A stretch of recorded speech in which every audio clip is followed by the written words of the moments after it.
Hoy comenzamos el estudio de las porciones de un nuevo libro de la Torá, el Sefer Vayikra, al que conocemos como Levítico. Libro que también se le conoce como la Ley de los Sacerdotes, Torá Yaquanim.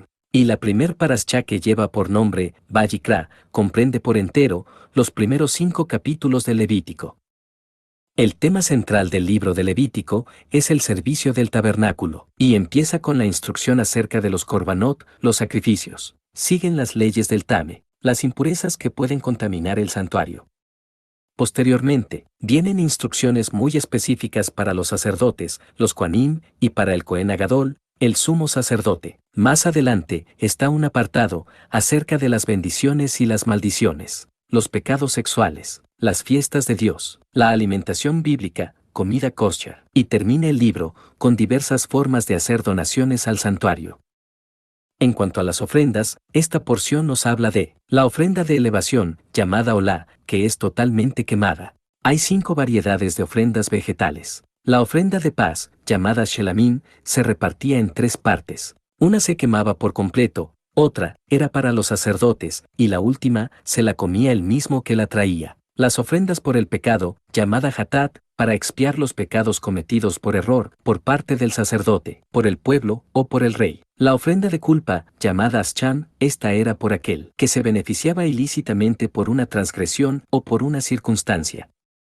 En esta parashá, 7 ocasiones se repite la frase, ofrenda encendida de olor grato. Aquí llega a existir una confusión entre los términos, reyaj, que significa aroma, y riaj, que significa olor. Es muy importante entender la manera como la Biblia establece la diferencia entre una y otra para poder entender lo que es una ofrenda encendida de olor grato para Dios.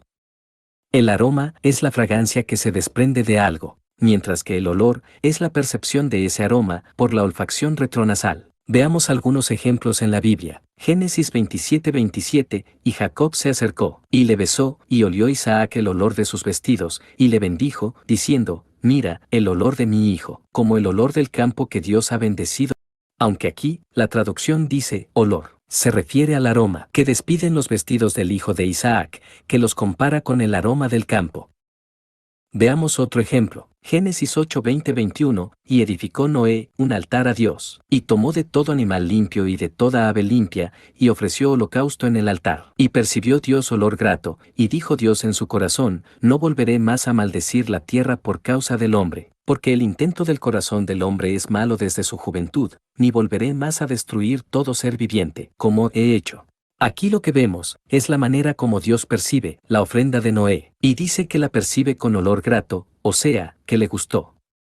Aclarado el punto, entonces, podemos entender este pasaje del profeta Isaías 11:3, y le hará entender diligente en el temor de Dios. No juzgará según la vista de sus ojos, ni arguirá por lo que oigan sus oídos. Aquí el término, entender, en hebreo es riaj, que significa olor, por lo que el verso dice, les hará oler el temor a Dios.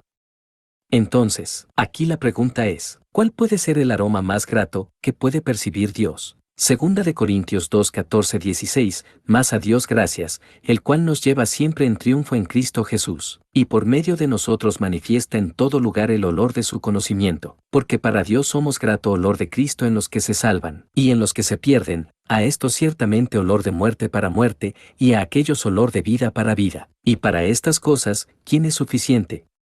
Entonces, el olor más grato que puede recibir Dios de parte de nosotros es el que manifestemos su conocimiento, porque las ofrendas que son aroma grato para Dios son las ofrendas que dan los que guardan su Torá. Jeremías 6:19, oye, tierra, he aquí yo traigo mal sobre este pueblo, el fruto de sus pensamientos, porque no escucharon mis palabras y aborrecieron mi ley. Efesios 5:1-2, sed, pues, imitadores de Dios como hijos amados, y andad en amor, como también Cristo nos amó, y se entregó a sí mismo por nosotros, ofrenda y sacrificio a Dios en olor fragante. Dios crea el bien y el mal, lo blanco y lo negro, pero el hombre mezcla lo bueno y lo blanco con lo malo y lo negro, y esto da como resultado una barrera gris que divide al hombre con Dios. Y la función de los sacrificios era y es, hasta hoy en día, restablecer una nueva conexión con Dios. Hebreos 9:23-24, fue, pues, necesario que las figuras de las cosas celestiales fuesen purificadas así, pero las cosas celestiales mismas, con mejores sacrificios que estos, porque no entró Cristo en el santuario hecho de mano, figura del verdadero, sino en el cielo mismo para presentarse ahora por nosotros ante Dios. Ante esto, los objetivos de la primera porción del libro de Levítico es instruirnos acerca de la humildad, tener claridad en nuestras intenciones, darnos herramientas para poder vencer el ego y cómo poder ser canales de bendición para los demás. Entrando de lleno a la comprensión de la Parashá, vemos cómo inicia. Levítico 1:1-3, llamó Dios a Moisés, y habló con él desde el tabernáculo de reunión, diciendo, habla a los hijos de Israel y diles, cuando alguno de entre vosotros ofrece ofrenda a Dios, de ganado vacuno u ovejuno haréis vuestra ofrenda, si su ofrenda fuere holocausto vacuno, macho sin defecto lo ofrecerá, de su voluntad lo ofrecerá a la puerta del tabernáculo de reunión delante de Dios. Aquí de entrada, vamos a encontrar algo interesante acerca de la confianza que Dios tenía con Moisés. La primera frase de Levítico es, llamó Dios a Moisés. En hebreo, Vayikra, Adonai, Bemoshe. La palabra Vayikra, que aquí se traduce como llamó, tiene la raíz de la palabra Vaikar, que se refiere a encontrarse de sorpresa con alguien, y se escribe con las letras hebreas Bab, Yud, Kov, Reish, Aleph. Si alteramos el orden de estas letras, se forma la palabra Okir, que significa preferido. Entonces, vemos que al iniciar el libro de Levítico, vemos cómo fue ese encuentro ese día entre Dios y Moisés. Moisés iba caminando en el atrio del tabernáculo, iba metido en sus pensamientos. ¿Y en qué iba pensando Moisés? En ese momento, en cómo hacer para que Dios permanezca siempre con el pueblo. ¿Cómo sabemos esto? Porque justo de eso trata el libro de Levítico. Entonces, en eso iba pensando Moisés, cuando se topa por sorpresa con Dios. Por eso, el libro y la porción inicia diciendo, Vayikra, Adonai, Bemoshe, y llamó Dios a Moisés. Esta Parashá comienza llamando a Moisés, porque Moisés es considerado el hombre más manso sobre la tierra, para que sea él quien transmita las instrucciones de Dios a los hijos de Israel. Vemos un caso contrario de cómo Dios le habla a Job con cuestionamientos para confrontar su ego y su orgullo, pues recordemos que Job se creía perfecto delante de Dios. Y aquí surge una pregunta interesante que muchos nos hemos hecho alguna vez. ¿Por qué nosotros ahora no escuchamos a Dios audiblemente? Dios nos habla constantemente y lo podemos comprender a través de su palabra, pero no lo escuchamos audiblemente, porque si lo podemos entender en la Escritura, no vivimos su palabra, y al no vivir su palabra, no estamos conviviendo con Él. Solo lo buscamos en momentos determinados, como cuando tenemos necesidades o estamos en problemas, o en momentos específicos, como en Shabbat y en las fiestas, pero no convivimos habitualmente con Él, y por eso es que no lo podemos escuchar audiblemente. Cada vez que Dios le hablaba a Moisés, lo llamaba por su nombre, y él siempre respondía, diciendo, Minení, que significa, heme aquí. Esto nos habla del tipo de relación que había entre ellos. Hasta este momento, Moisés se pone como siervo, pero Dios lo trata como la persona en quien puede confiar. Y esto lo sabemos, porque dice el pasaje que Dios llama a Moisés desde el tabernáculo de reunión, pero ¿de qué parte del tabernáculo? Del lugar santísimo. La indicación era de que, en esa parte, solo podía entrar el sumo sacerdote, y una vez al año, en el día de Yom Kippur, y nada más, y nadie más. Y Moisés no era el sumo sacerdote, bueno, ni siquiera era sacerdote, aunque era de la tribu sacerdotal de los levitas, no ejercía el sacerdocio, y sin embargo, a él, Dios lo llamaba, desde el lugar santísimo. Incluso, se nos ha enseñado que fue hasta que se rasgó el velo en el templo, al morir Yeshua en la cruz del Calvario, fue que ya podíamos tener acceso al lugar santísimo. Sin embargo, vemos que Moisés es llamado por Dios a poder pasar al lugar santísimo. ¿Por qué? ¿Qué nos enseña esto? Moisés tenía claro quién era y lo que él era, un siervo. No tenía aspiraciones, pretensiones, ni ambiciones. Solo tenía el deseo de hacer bien las cosas, como Dios lo decía, para que todo saliera bien. Eso es lo que hace que su trabajo esté limpio y libre de motivaciones ocultas. Eso es lo que define a Moisés como el hombre más humilde y manso de la historia de la humanidad. Y eso es lo que le hace ser el hombre en quien Dios confiaba. Por eso, siempre que Dios se refiere a Moisés, le llama, mi siervo, y trata con él como con un compañero y habla con él cara a cara. Al morir Yeshua es cuando el velo del templo se rasga, y fue de arriba hacia abajo. Mateo 27, 50-51, mas Jesús, habiendo otra vez clamado a gran voz, entregó el Espíritu. Y he aquí, el velo del templo se rasgó en dos, de arriba a abajo, y la tierra tembló, y las rocas se partieron.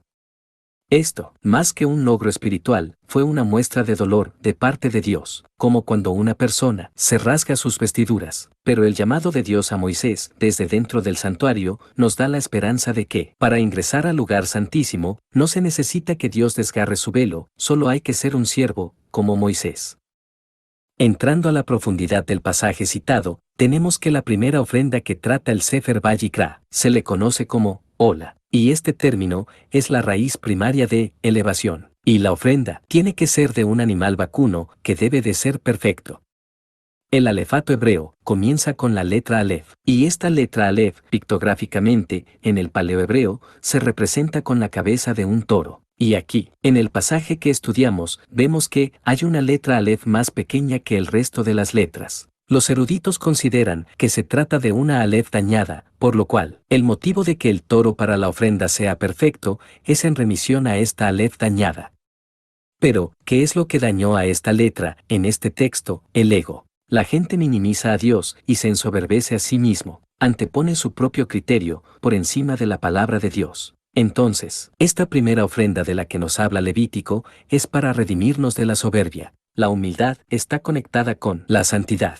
La letra Aleph es la inicial de la palabra hebrea, Ani, que significa yo, lo cual nos enseña, por otra parte, que Moisés minimiza su yo personal para servir a Dios. Y lo primero que Dios le indica a Moisés es, Levítico 1:2, habla a los hijos de Israel y diles, cuando alguno de entre vosotros ofrece ofrenda a Dios, de ganado vacuno u ovejuno haréis vuestra ofrenda. Aquí aparece la palabra hebrea, corbán. Esta palabra comparte raíz con la palabra karov, que significa acercarse. La diferencia entre ambas palabras es la letra nun. Esta letra, pictográficamente, se representa con el dibujo de un esperma, que significa semilla u origen, entonces, se puede leer como karov nun, que sería acercarse al origen. El sacrificio explica entonces el anhelo de regresar la creación a su creador, para comenzar de nuevo. Porque cuando nosotros estamos apegados a Dios, por medio del estudio y de la práctica de la Torá, ningún mal vendrá sobre nosotros. Cada sacrificio es un pacto de sangre que te acerca a Dios. ¿Cómo es ese acercamiento? A través del estudio de la Torá y su aplicación. Cuando una persona estudia Torá e inmediatamente pone en práctica las enseñanzas que aprende cada Shabbat, en cada Parashá, se crea un cerco real de protección divina, porque desde el momento en que estudiamos Torá, para ponerla en práctica, nos volvemos lo más valioso y lo más importante para Dios. Éxodo 19:5, ahora, pues, si diereis oído a mi voz y guardareis mi pacto, vosotros seréis mi especial tesoro sobre todos los pueblos, porque mía es toda la tierra. Deuteronomio 28:1, acontecerá que si oyeres atentamente la voz del Señor tu Dios, para guardar y poner por obra todos sus mandamientos que yo te prescribo hoy, también el Señor tu Dios te exaltará sobre todas las naciones de la tierra. Y como decíamos, al estudiar Torá, para ponerla en práctica, se forma un cerco de protección divina a nuestro alrededor, y Dios mismo se compromete a enfrentar, Él mismo, y a derrotar a los que busquen nuestro mal. Deuteronomio 28:7, Dios derrotará a tus enemigos que se levantaren contra ti, por un camino saldrán contra ti, y por 7 caminos huirán de delante de ti. Mientras estemos alejados de la luz de Dios, el más mínimo sentimiento en contra, nos va a afectar, pero cuando estamos en conexión con Dios, Él nos protege. Salmo 23:4-5, aunque ande en valle de sombra de muerte, no temeré mal alguno, porque tú estarás conmigo, tu vara y tu cayado me infundirán aliento. Aderezas mesa delante de mí en presencia de mis angustiadores. Unges mi cabeza con aceite, mi copa está rebosando. Salmo 46:1, Dios es nuestro amparo y fortaleza, nuestro pronto auxilio en las tribulaciones. Para que estos salmos se cumplan, no es ayunando y clamando con desesperación, o haciendo promesas, es estudiando, aprendiendo y practicando cada enseñanza de cada porción de la Torá. Si nos damos cuenta bien, la Torá no registra ningún sacrificio que haya hecho Moisés. Claro que los holocaustos obligatorios sí los llevó a cabo, pero la Torá no menciona ninguno, porque alguien que está permanentemente conectado con Dios no tiene necesidad de espiarse. Deuteronomio 3:24, Señor Dios, tú has comenzado a mostrar a tu siervo tu grandeza, y tu mano poderosa, porque, ¿qué Dios hay en el cielo ni en la tierra que haga obras y proezas como las tuyas? Primera de Reyes 8:23, dijo, el Señor Dios de Israel, no hay Dios como tú, ni arriba en los cielos ni abajo en la tierra, que guardas el pacto y la misericordia a tus siervos, los que andan delante de ti con todo su corazón. Segunda de Samuel 7:22, por tanto, tú te has engrandecido, Señor Dios, por cuanto no hay como tú, ni hay Dios fuera de ti, conforme a todo lo que hemos oído con nuestros oídos. Salmo 86:8, oh Señor, ninguno hay como tú entre los dioses, ni obras que igualen tus obras. Pero ahondando en los sacrificios, surgen muchas preguntas que no podemos dejar de lado como, ¿por qué es necesario el derramamiento de sangre animal? ¿Qué culpa tuvo el animalito de que nosotros pecáramos? ¿Acaso Dios es indiferente con la muerte de estos animales sacrificados? Espiritualmente, ¿qué sucede con el animal que es llevado al altar? La palabra hebrea para ofrenda es terumá, de la raíz ram, que significa elevar, exaltar. Cuando Dios sopla en nuestra nariz nos da el aliento de vida que es el Espíritu. Por lo tanto, cuando dedicamos una ofrenda encendida de olor grato para Dios, esa esencia del animalito sacrificado, al llegar a Dios, se transforma en un espíritu, y algún día Dios dará ese espíritu a alguien y será un ser viviente. Pero no solo eso, el cuerpo del animal sacrificado también es exaltado, porque se come y al comerse, está sirviendo de alimento a alguien y así está generando vida. Dios establece los sacrificios, porque Dios nunca se equivoca en su palabra. Porque en su palabra está su presencia,